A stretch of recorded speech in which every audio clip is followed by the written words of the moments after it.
Usually I do a few different takes of my videos before I upload them because I usually stumble my words or I ramble like I'm doing right now. But for this episode, I'm just speaking from the heart. I think something a lot of Dolphins fans just might want to hear or are doing themselves at this current time. I know my Dolphin videos don't usually do very well because we usually talk about a real franchise like the Miami Heat. But I just wanted to come on and talk about the Dolphins because feels good almost to vent. So I don't care if anyone watches this video because I just need to vent. Now, I think where I want to start with is saying that I'm not mad. By the way, I'm recording this almost at 1 a.m. because as soon as the game ended, I just hopped on Fortnite with the boys because I didn't want to focus on that mess of a game because I was mad after the game ended. So I kind of wanted to formulate my thoughts before I sit in front of the camera here. But anyways, I'm not mad. Why?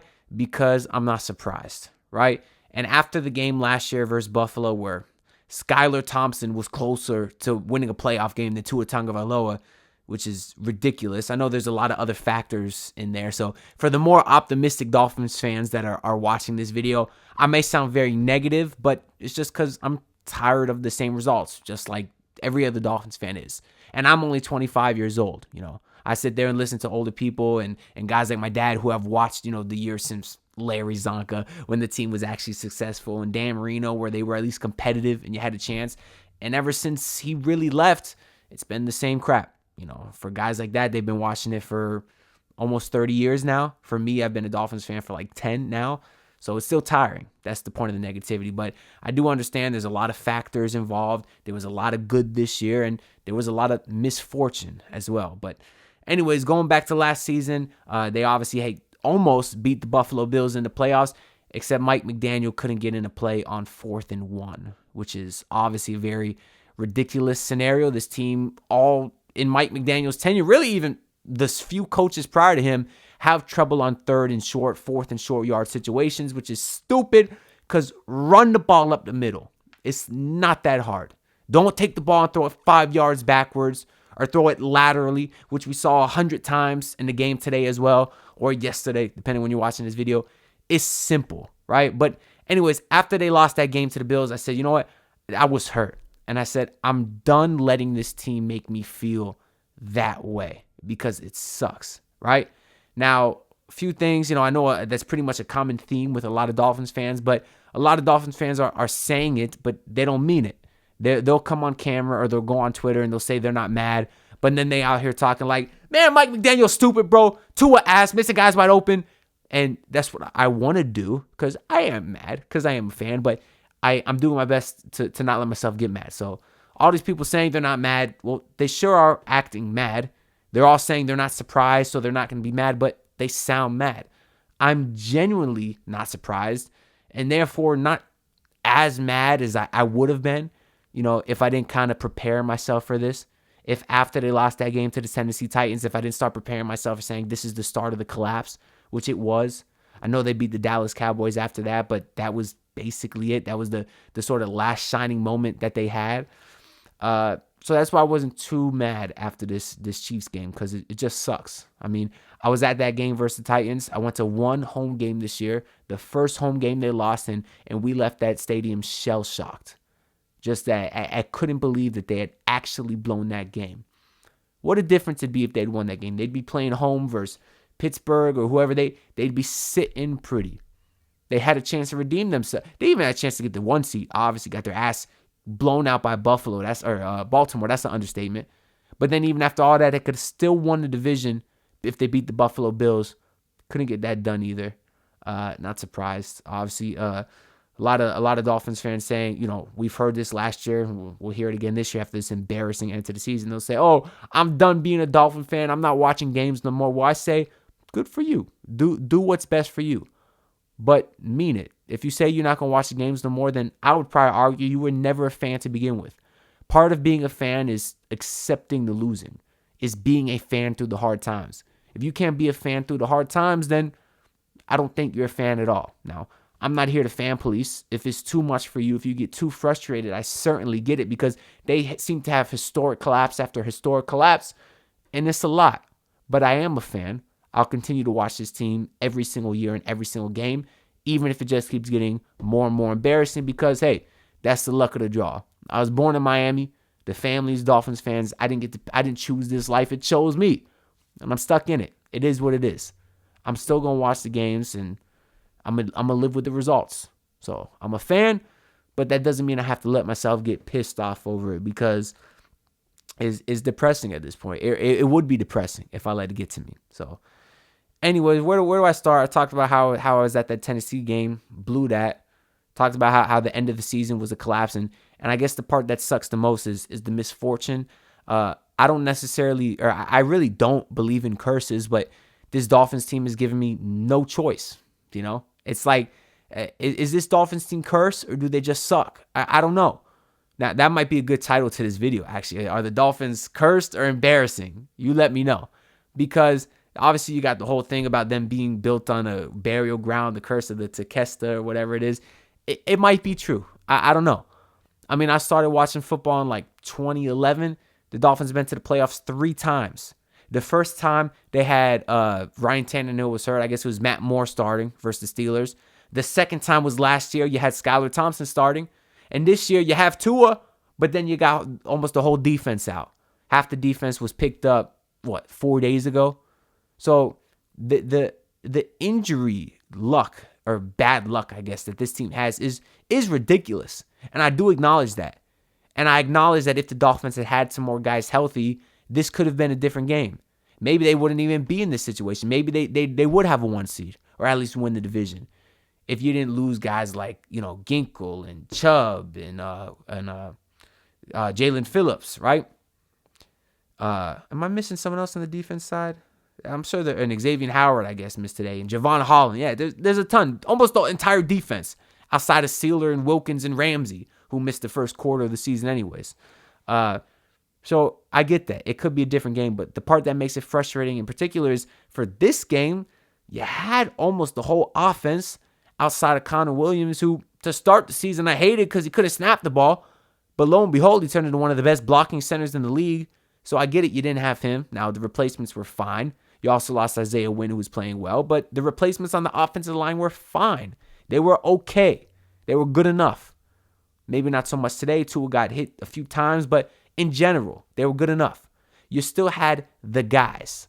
You still had Tua. You still had Tyreek. You still had Waddle. You still had Mostert. You still had Devon Achane, even though he missed a large chunk of the season. You still had Teron Armstead.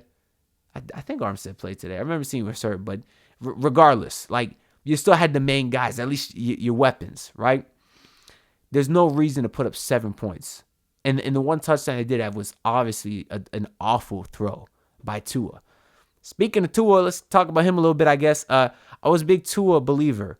Last year, I loved, obviously, when he played, he was awesome. And then you had that game versus Green Bay where he had 3 second-half picks, and I said, he's not the guy. I was wrong. It came out that he was concussed, and I said, you know what?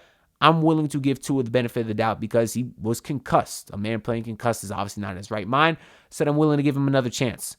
Going to this season, Tua's an MVP candidate for the first 3 quarters of the season, whatever it is. And I said, you know what? I believe in this guy. I've changed my mind. Now that at the end of the season, we saw him playing big games. We saw him have a chance to go down the field versus Tennessee. We saw him have a chance to compete with Baltimore for the number 1 seed. We saw him have a chance to beat the Buffalo Bills at home to win the division. We saw him have a chance to redeem himself in Kansas City, and they put up 7 points. And the touchdown was a terrible pass. That was all Tyreek. So I changed my mind because in the big games, he's been terrible. And I know they've won a couple big games. I know they beat Dallas this year. I know, is that the only winning team they beat this year? I don't even remember. But I know throughout his career, he's won some big games. He's made some nice plays. He's had some very great passes, some superstar throws. I know that. But those instances are personally, for me, too far between, right? I always talk about the Miami Heat and Jimmy Butler, how I think he is the definition of a superstar because he makes big-time plays in big-time games. Tua, I can't say that about him. I just can't say that. So I don't think he's the guy. I don't think he sucks. I don't think he's terrible. But I think he's mediocre at best because in the big games, he's not a difference maker. And when's the last time somebody won a Super Bowl without a difference maker? I don't know. We're sitting here in the beginning of this season talking about this Dolphins offense is one of the greatest ever, but against the best team, against winning teams, they're averaging like 17 points a night. Are you kidding me? And I'm not putting all the blame on Tua, but I'm just saying in the big games, he doesn't wow you. He doesn't do anything spectacular. Now, could he possibly do enough if you had a fully healthy defense? I don't know, because I think the defense was fine today. I think the defense was fine versus the Buffalo Bills to end the season. I think the defense was fine when you played the Chiefs in Germany. The defense gave up 14 points. Chiefs only finished with 21 because of the BS Tyreek fumble that got returned for a touchdown. The defense has made plays all year. Even in this game, how many times, yes, they let the Chiefs go down the field, but they are bend, not break. Held the Chiefs to field goals. What happened versus Baltimore when we settled for field goals? Baltimore took advantage and blew us out. But tonight, when the Chiefs settle for field goals, no. Dolphins go 3 and out. Tua's throwing picks. It's embarrassing. It's embarrassing how we all thought we won that Laramie Tunsil trade with the Texans. Texans won a playoff game before us. It's embarrassing how whenever it's 3rd and inches, 4th and inches, 3rd and 1, 4th and 1, you know your team's not going to get it. You know you're going to do something stupid. It's embarrassing for me when I was a strong believer in Mike McDaniel. I loved all the funky stuff he was doing, but he can't do the simple stuff. He can't do the easy stuff. He can't manage the clock. He's never ready. The play calls are never ready in time. He always overcomplicates everything. I kept saying he's young, he would learn. He never learned. He never learned. A few times this year on 3rd and 4th and short, they ran the ball up in the middle, got it every single time, and then they go away from it. So he never learned.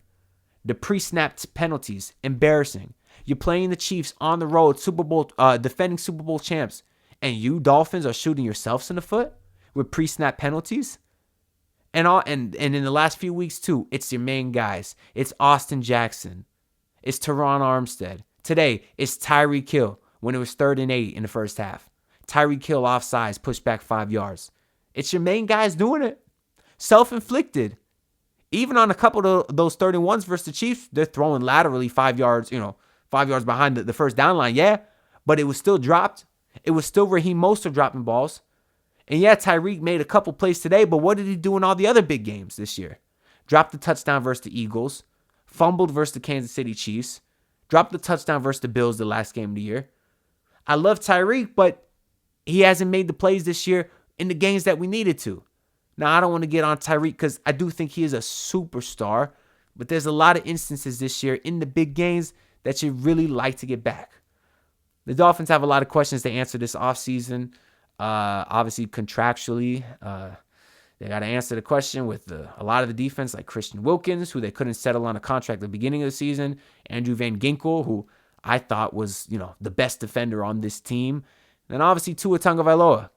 I wouldn't pay him because I don't think he's a difference maker. I get the alternative is what? I have no idea what the alternative is. It's just I don't want to put this, franchise and salary cap hell for a team and for a guy that I just don't think can get it done. Now, I also want to say Tua's young. What's he, 25, 26? Let me actually look that up here because I'm not saying the guy can't get better. It's just he hasn't shown an ability to be special. There was points earlier this year where Tua Tagovailoa was balling. Yeah, he's 25 years old. And I was like, you know what?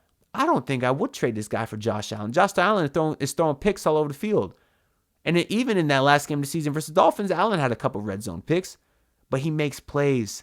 He makes spectacular throws in the clutch. He's able to move his feet and scramble for a first down. We saw Patrick Mahomes do that today. Now, I don't think it's fair to compare Tua to these greats, but that's just me saying that he's not one of those greats.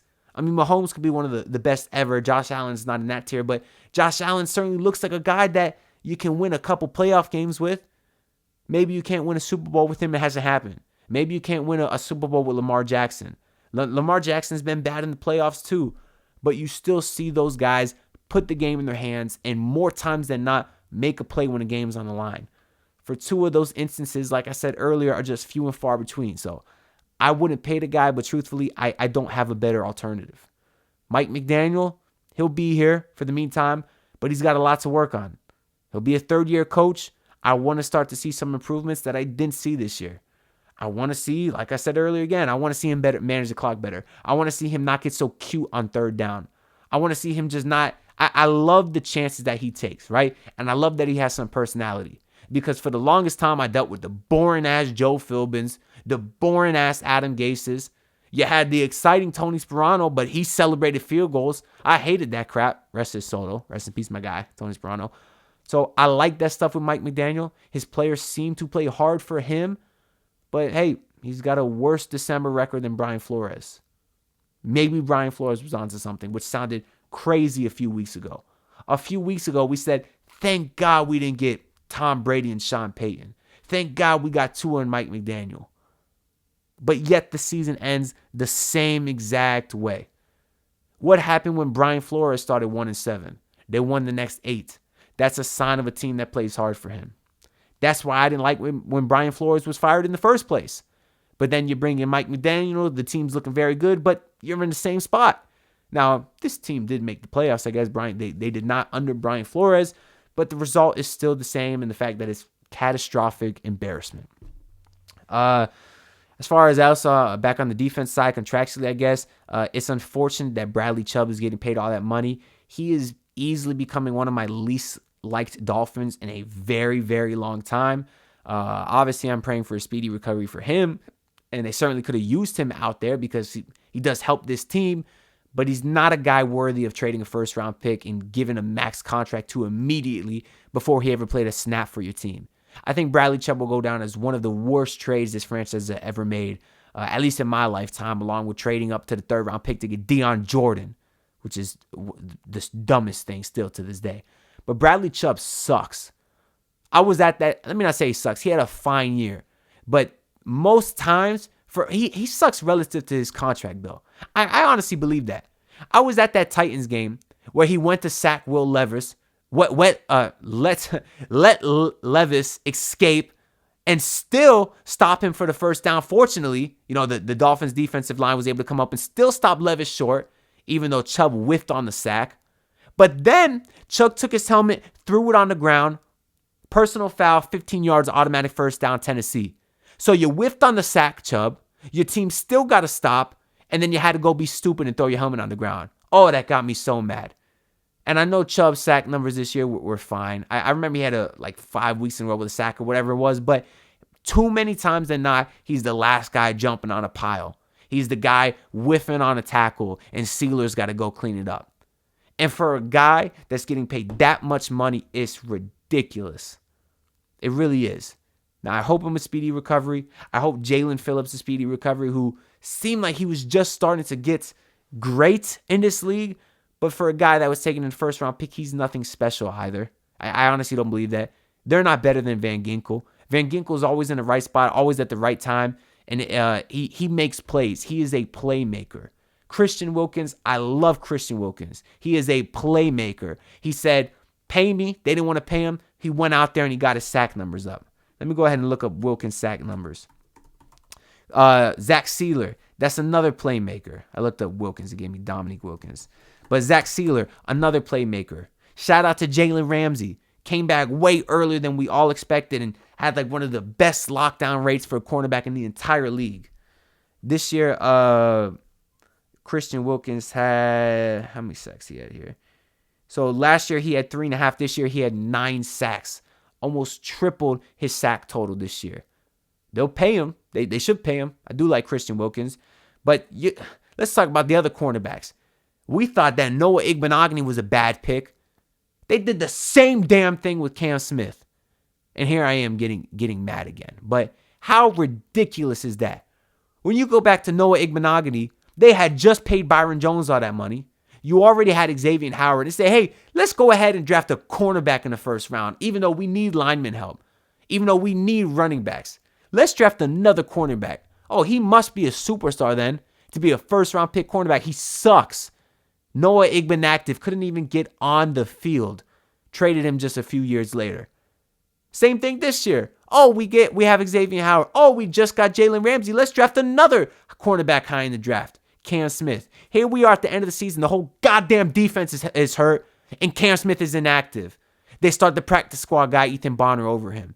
How could you be so terrible at your job, Chris Greer, or who's ever in charge of the scouting department for the draft? How could you be so terrible? They go in the draft, they draft Tanner Connor, or whatever the hell the tight end's name is. Yeah, I'm getting mad again. I'm getting my own self worked out. Well, when we don't need a tight end, that guy can't even get on the freaking field. He was the guy who was in the trade for the Jalen Ramsey thing anyway, so I know it doesn't matter at this point, but still, to do that in the draft is ridiculous. Now we go back to that big draft in 2020. They had the few first round picks. You got Javon Holland, and you got Tua, and you got Austin Jackson. Austin Jackson seemed to have a nice bounce back year. Shout out to him. Javon Holland seems like a very good player. And I thought they hit on the quarterback, but now I just don't know anymore. And that's the most important part. And I don't know the alternative to it. I don't know how this team fixes itself, because no matter who they bring in, whether it's Ryan Tannehill or whether it's Tua Tagovailoa or Ryan Fitzpatrick or whatever other quarterback they've had in my lifetime, Chad freaking Henne, it's always the same end result, and losing in the most embarrassing way possible, the most unlucky way possible. Guys being stupid.